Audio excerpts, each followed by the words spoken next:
Hello, friends. It's good to be with you again. In my Bible study last Monday, got into a real interesting conversation. We're going through the Old Testament. We're in the book of Exodus. We came to Exodus chapter 20, where we have the Ten Commandments. And one of my dear friends in the class asked me a good question, very sincere. He said, "Jeff, are the Ten Commandments a good thing or a bad thing?" And I think my first reaction wasn't quite right. I said, well, we don't subscribe or ascribe to the law anymore. Jesus is our new covenant. And basically, I kind of just shoved the Ten Commandments to the back of the conversation. But here's what I want to do. I want to portray it in a different light. Let me read the Ten Commandments and let's see what you think. The first one, thou shalt have no other gods before me. Thou shalt not make unto thee any graven image. Thou shalt not take the name of the Lord thy God in vain. Remember the Sabbath day to keep it holy. Honor thy father and thy mother. Thou shalt not kill. Thou shalt not commit adultery. Thou shalt not steal. Thou shalt not bear false witness against thy neighbor. Thou shalt not covet. I mean, honestly, those are really good. If we subscribe to the Ten Commandments, we would have a very healthy life. I mean, think of it. There'd be no reason to have a police department. You wouldn't need a bank. It would change a lot if we could only live by those 10 Commandments.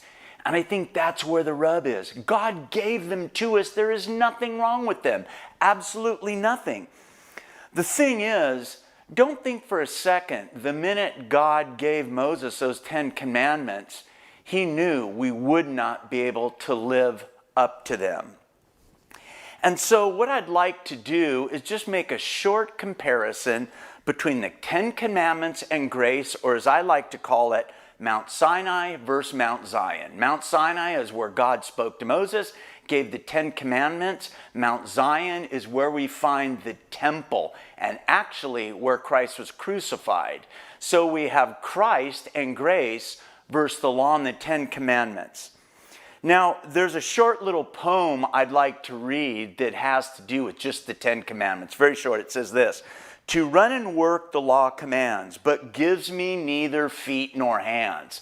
The 10 Commandments are good, but we cannot fulfill them. And so I'd like to give a couple of examples. Yes, God gave the 10 Commandments and they are good. However, their purpose was as a mirror. It was as a set of laws to judge our actions. For instance, if you had a smudge on your face, just a dirt spot, and you looked in the mirror, that mirror would tell you where you needed some help, right? But you wouldn't take the mirror off the wall and try to rub the dirt spot off. No, you'd take a warm washcloth with some soap and wash it off. That warm washcloth is the grace of Christ and Christ. That is what Christ did. You see, when we take the law away, as Christ did, we take the penalty away. And we're indebted to Christ, but it's out of obedience, not out of fear of not fulfilling the law. Let me say this. On the 101 freeway out here, there is a speed limit sign that says 65 miles an hour. So if you're going 75 or 80, you just might have a CHP pull up behind you and write you a ticket for going over the speed limit. Let's say you took all the laws of the speed limit away. You took those signs down. There's no chance you're getting a ticket for going faster than the speed limit. There is no speed limit. Christ has taken the law in which we were judged away. Now, for us, this should give us an extreme sense of gratification. And so out of obedience to Christ and love of what Christ did, we actually fulfill the law. Let me say this. Let me kind of close with these two things. Number one, you remember the Pharisee that was trying to be a little wise with Jesus and said, "Oh, Master, which of the 10 Commandments are the greatest?" And Christ said, "Love the Lord thy God with all your heart, soul, and mind. And the second is like it, love your neighbor as yourself." Well, he said that all the commandments were contained in those 2 commandments. If you fulfill those, you're fulfilling all 10. But even better than that, look at this. The second you die, if you have come to faith in Jesus, the second you die, you actually have fulfilled all 10 commandments in this.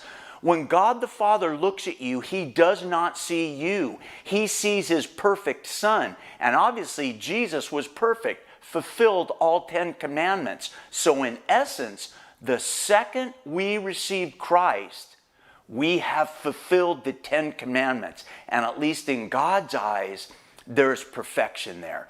This gives us all the more motive and will to live for Christ and to love the Lord thy God with all our heart and treat our neighbor as ourselves.